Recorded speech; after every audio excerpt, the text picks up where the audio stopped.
السلام علیکم ورحمت الله وبرکاته. ګوګل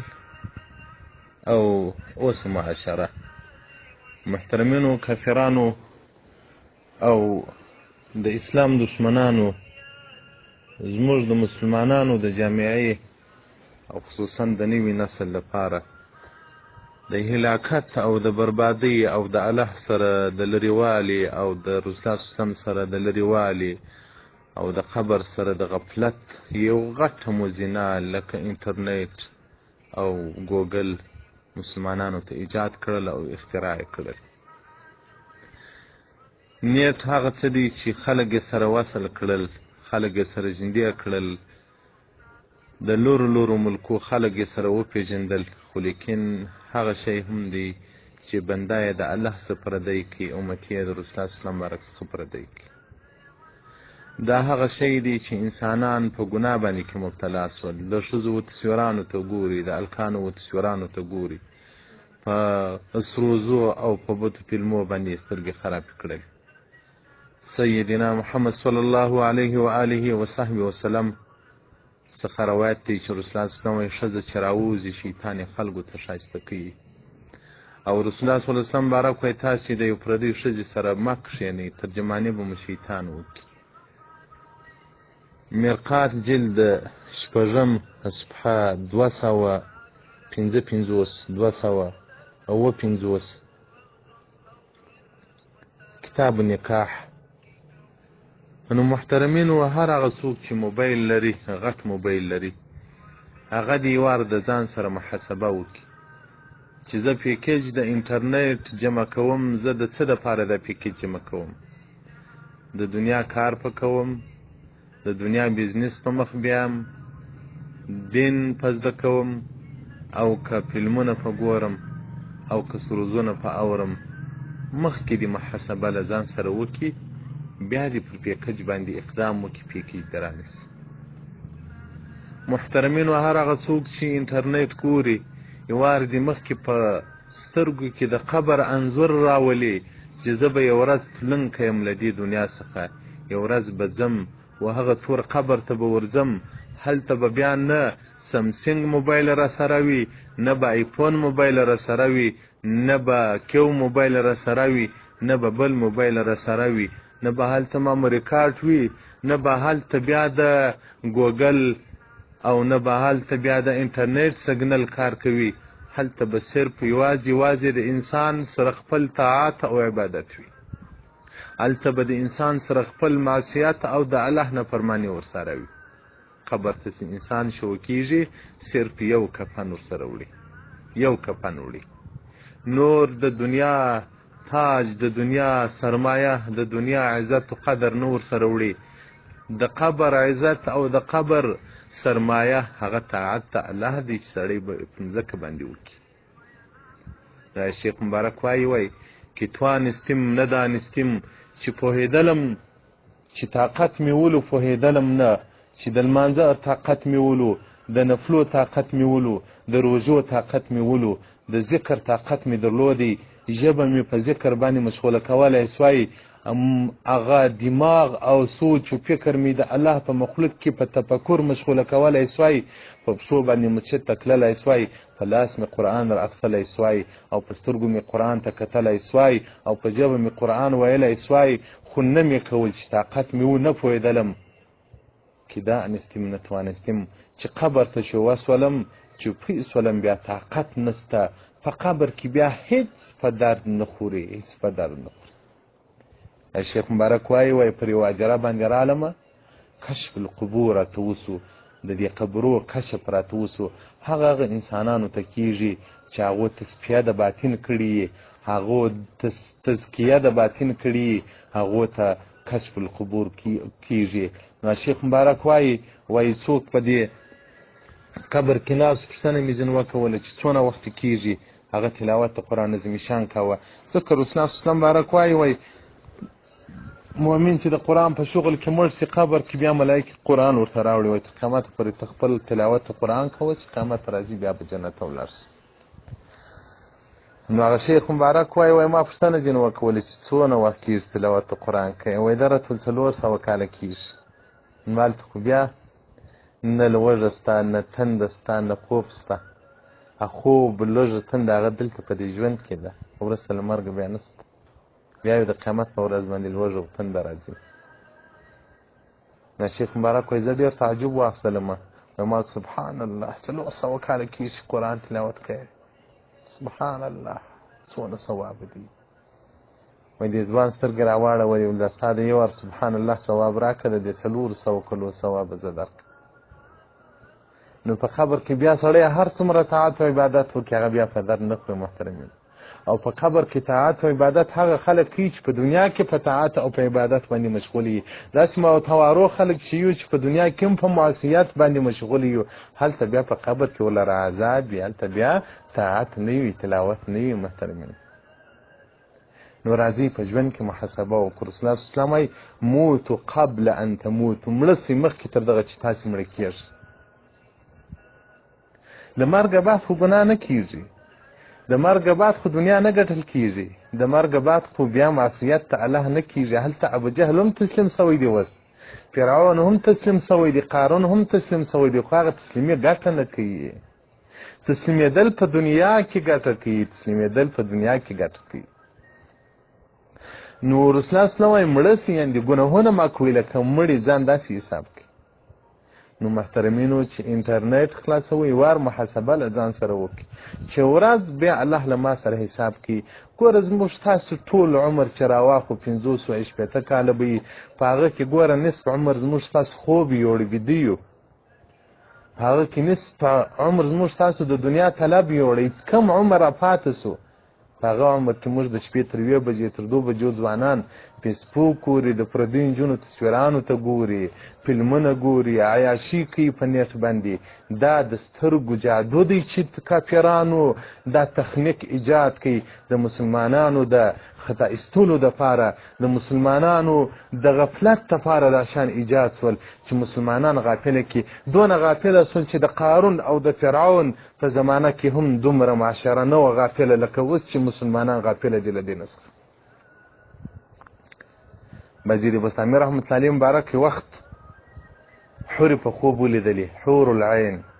چې الله جل جلاله په قرآن عظیم شان کې راته وایي چې غټې غټې سترګې به وي او الله جل جلاله وایي تور زلفان به وي او رسول الله صلی الله علیه وسلم مبارک راته وایي چې که د جنت حوره و دنیا ته راښکاره سي د دنیا دا ښایسته لمر د دې نظام به تغییر وخوري د دې رڼا به کمزوري سي رسول الله صلی الله علیه وسلم وایي کیناوړي د دنیا دریابو ته راولېږي لکه عسل داسې خوږې به سي د دنیا اوبه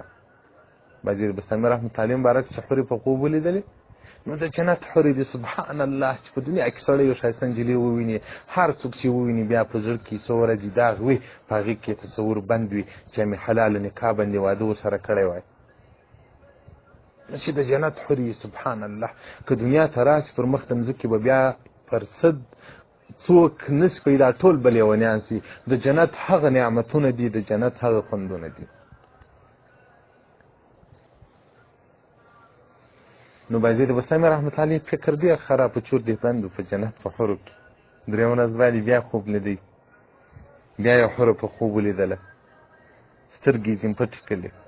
هغه ورته وویل موږ خو الله بشارت در کړي زیری یو په دنیا کې در ښکاره کړلو ته ولې سترګې پټه یا بایزید وایي ده ورته ویل ان کن شواغل من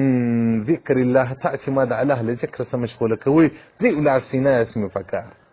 سبحان الله هغو حورو ته نه کتل موږ نن پر انټرنیټ باندې د نجونو مخانو ته ګورو موږ په انټرنیټ باندې فلمونه ګورو موږ په انټرنیټ باندې نارواوې ګورو سبحان الله په دغه ایمانو به باندې به موږ څنګه الله ته واسو څنګه به قبر ته ایمان یوسو جنت هغه څه دي چې ټول شیان بالغیب دي د رسول الله صلی الله علیه وسلم مبارک په زمانه کې یو صحابیه وله هغې یو زوی درلودی زوی رسول الله صلی الله علیه وسلم مبارک ته راغلی ژړلې ویل یا رسول الله ما جهاد ته بوځه در سره رسول الله صلی الله علیه وسلم د مور څخه اجازه راواخله علي رضی الله عنه ورلې مور اجازه نه ورکوله زما دا د ژوند یو ملګری دی بل څوک نه لرم خوراک څښاک دی را برابري بیا عثمان راته نه ورلی بیا عمر راته نه ورلی اخرنی صدیق ابوبکر صدیق راته نه مبارک ورلی د الله رسول وایي رایه څنګه یې نه ورکوې د الله رسول ته سپین ساري ورته وویل یا صدیق بېرته ژوندی درڅه غواړم. ځوان ته اجازه ورکړله، رسول الله صلی مبارک دی ولاړ. جهاد ته چې ولاړله اولنی هغه ځوان شهید سو. انا لله و انا الیه راجعون. جنگ ختم، مسلمانانو بریا او فتح لاسته راوړه. صحابه کرام بېرته د مدینې منورې پر طرف را روان دي. رسول الله صلی الله علیه وسلم مبارک عادت تا کله به د لښکر په مخ کې و، کله به د لښکر شاته و. په دغه پلا باندې رسول الله صلی الله علیه وسلم مبارک د لښکر مخ ته را روان دي. ابوبکر صدیق رضی الله عنه د لښکر په پای کې دی. رسول الله صلی الله علیه وسلم چې مدینې منورې ته را رسېږي، هغه صحابیه یو ځای پر یو غونډۍ باندې ناسته ده، د خپل زوی او د خپل زړه ټوټه یې ورکه ده. رسول الله صلی الله علیه وسلم مبارک ته وایي عین ابن، زما زوی چیرې ده یا رسول الله؟ رسول الله صلی الله علیه وسلم وایي د شا له خلکو څه پوښتنه وکړه. نو رسول الله صلی الله علیه وسلم مبارک نه ورته وایي چې هغه شهید سوی دی، یو د سپین سرې زړه دی، درد به وکړي، یو څه به په وسي. شا صحابه کرام چې رالو، سپین سرې ورته وویل چې زما زوی څه سو؟ هغو رسول الله صلی الله علیه وسلم مبارک څه درته وویل؟ نو رسول الله صلی الله علیه وسلم د شا له خلکو پوښتنه وکړه. صحابه و چې ورته وویل چې رسول الله صلی الله علیه وسلم نه ده خبره کړې، موږ به هم بس وویل چې د شا له خلکو پوښتنه وکړه. اول بس د شا له خلکو پوښتنه کوه. دا چا صحابي راځي د زوی پوښتنه ځینې کوي چې زما زوی څه؟ هغه وایي بس د شا له خلکو پوښتنه وکړه. اخرنی ابوبکر صدیق راتنو مبارک دی. د سپین سرې چې پر ابوبکر صدیق راتنو مبارک باندې سترګې وموښتلې او دی د صف هغه اخرنی نفر دی. ولې ابوبکر زما زوی دې څه کوي؟ زما زوی خو مې امانت تر کړی و، زما هغه د زړه ټوټه دې څه کړله، زما هغه د ژوند لکړه دې څه کړله؟ ابوبکر صدیق راتنو مبارک ورته ودرېدی. رسول الله صلی الله علیه وسلم مبارک څه درته وویل؟ صحابه کرامو مبارکانو څه درته وویل؟ ول هغو د شا له سړي څه پوښتنه کوه. ابوبکر صدیق راتنو حیران سو چې یا رب اوس که ورته وایم شهید دی، خو رسول الله صلی الله علیه وسلم نه دي ورته ویلي شهید دی، زه څنګه جرأت وکړم؟ زه څنګه ورته ووایم؟ او که ژوندی دی خو د شهید سوی دی، دروغجن سوم او ما ته الله د صدیق لقب راکړی دی او رسول الله صلی الله علیه وسلم د صدیق لقب راکړی دی. دغه نو جبرائیل علیه السلام د اسمان په کنارو کې راښکاره سو. قل یا صدیق، الله وایي چې صدیق ته واره روان دی، الله و حیات زما په لاس کې دی، مرګ ژوند زما په لاس کې دی، درته را ژوندی کوم یې. ابوبکر صدیق راتنو مبارک روان دی. دغه نو ځوان پر یو دښته باندې راپورته سو، سپین سرې خپل زوی تر لاس تکیه کوي. ابوبکر صدیق راتنو حیران سو. رسول الله صلی الله علیه وسلم مبارک ته راغلی چې یا رسول الله عجب واقعه پېښه ده. رسول الله صلی الله علیه وسلم مبارک ورته صدیق چې الله دې نه دروغجن کوي. سپین سرې خپل زوی پورته بوت. درېیم ورځ بعد رسول الله صلی الله علیه وسلم په مجلس کې حاضر رسول یا رسول الله زما هغه زوی نه دی چا پخوا و، زما هغه زوی دی نه دی چا پخوا به اوبه راوړلې، پخوا به په سود نه به وویل، پخوا به زما ماښام و د غرمې ډوډۍ را برابروله. اوس زما زوی چې راغلی دی وازه خوله ګوري، سترګې اسمان ته نیولې. د رسول الله صلی الله علیه وسلم مبارک له ځوان راولي. ځوان چې راوستی رسول الله صلی الله علیه وسلم مبارک ورته ځوانه دا خو دې مور ده، حق در باندې لري، بیا د ژوند کې دغه یو قریب لري او دا دغه قریب دی، د دې هم ته هم د دې دغه یو زوی د مور خدمت وکړه د پخوا په شیان باندې. ځوان ورته وژړل یا رسول الله که مخ زه شهید کېدلم ما ته د جنت خورې راغلي، زما روح هغو په دسملو کې وپیچي. بیا چې الله کرامتن ابوبکر صدیق راتنو او معجزتن تا ته را ژوندی کړلمه یا رسول الله چې تر اوسه قیامت پورې زه ژوندی یم، زما به خورا کوڅه نه وي او زما به بس هغه کیسه یې اسمان ته به ګورم، انتظار به باسم چې څه وخت به بیا زه بېرته له دنیا څخه ولاړ سم. او رسول الله صلی الله علیه وسلم مبارک سپین سرې ته وویل دا زوی که دې تر هغه وخته ژوندی وي دغه رنګ به وي، دغه رنګه به وي، هېڅ نفع به بیا نه پر واخلې. سپین سرې وویل دا بت نو زه څه کوم چې زما په نفع نه دی؟ یا رسول الله دعا ورته وکړه چې الله خپل مقام ورکړي. رسول الله صلی الله مبارک دعا وکړه، الله خپل مقام ته یې وصل کړه. ځوان پر هغه ځای باندې راپرېوت، یو بېرته هغه خپل روح الله ته وسپارئ، هغه د شهداو په جمع کې راپورته شو. نو علما کرام وایي دا ایمان ټول بالغیب دی، که دغه رنګه موږ ته جنت راښکاره کړي لکه دغه ځوان چې نو بیا به په دنیا کې موږ نه خوراک وکړو، نه به څښاک وکړو، نه به په دنیا کې بیا موږ قریب وپېژنو، نه په دنیا کې بیا موږ پردی وپېژنو، بیا به ټول د آخرت په شغل کې یو، بیا به ټول د قبر په شغل کې یو. ټول پټ دی رسه، ټول پټ دی. و څه کوې که جنت الله موږ ته راښکاره کړي چې دغه حورې دي دغه غلمان دي دغه نعمتونه دي بیا به یې ځوان په نیټ باندې ځان مصروفه کړي د الله له ذکر څخه او که په ګوګل باندې ځان مصروفه کړي او که په فیسبوک باندې ځان مصروفه کړي بیا بیا ټول وخت تسبیح په لاس وي نو محترمینو فیسبوک ګوګل د نیټ سره دا یو غټه فتنه ده یو غټه اسلحه د شیطان ده ځانونه اماده کوي د الله له دینه ما په لرې کېږي د الله څخه ما په لرې کېږي د قرآن څخه ما په لرې کېږي د دې پر ځای چې مسلمانانو به تلاوت قرآن کوه نن په نیټ باندې مشغوله دي نن په نیټ باندې مشغوله دي الله جل جلاله دې موږ تاسو توفیق راکړي چې نیټ په صحیح طریقه باندې استعمال کړو او که د دنیا کاروبار کې کوئ پر هغه باندې ګناه یې مه کې کوئ محترمینو ګناه یې مه کې کوئ محترمینو ګناهو څخه اجتناب وکړئ هلاک پسې ژوند مه بربادوئ والسلام علیکم ورحمة الله وبرکاته